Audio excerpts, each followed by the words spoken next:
This morning by Dr. Kuehl. He's a business analyst with Armada Corporate Intelligence. It's a strategic planning company that does economic forecasting and security analysis. He's also a red team leader for the military, and he's here because he's going to talk about what this means for the stock market, bin Laden dead, and the psychological impact it really has on the stock market. Thanks for coming on the show. You bet. The markets reacted immediately. There was immediate euphoria in the markets. Oil prices went down a couple dollars.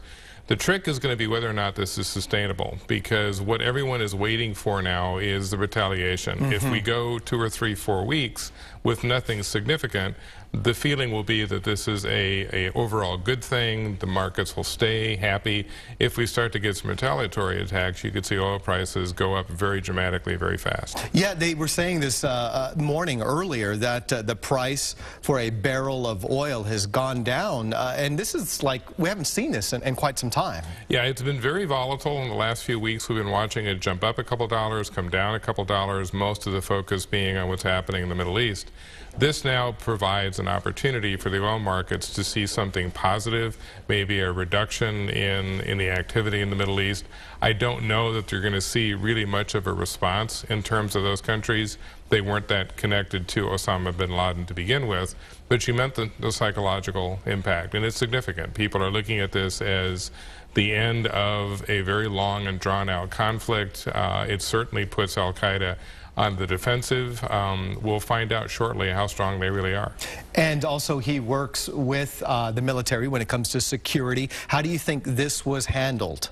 I think it was handled very well. I think what we're seeing perhaps is a change in the dynamics in Pakistan itself.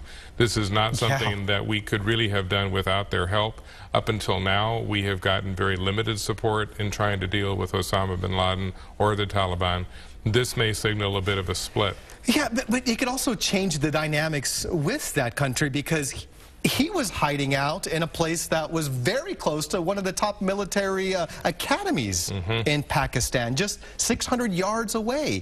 You know, some are looking at this and some are saying, how closely was Pakistan working with the U.S. in truly trying to find bin Laden? Yeah, the challenge has always been in Pakistan between the military and the ISI. The ISI is their security force, essentially their CIA. We've known for years that they've been very supportive of the Taliban. They were throughout the Afghan war.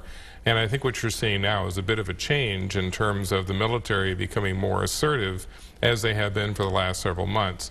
A lot of what we're seeing right now is playing out of Pakistani politics as much as it is around Osama bin Laden. Yeah, and one thing that was noted is that they made sure no one really knew about this operation. No one overseas was told about it, just a limited few in the White House. Yeah, and that's generally how you'll have to handle a covert operation like this. You can't signal what you're doing. It has to be very, very secretive, but you also have to have an awful lot of cooperation from the local authorities. There's no way that you get 2 helicopters into Pakistan without the Pakistani Air Force knowing about it. Yeah, that would cause a lot of trouble already. Dr. Kuehl, thank you so much. We appreciate it. And we'll be right back, but first let's go ahead and take a look at your weather with Brett.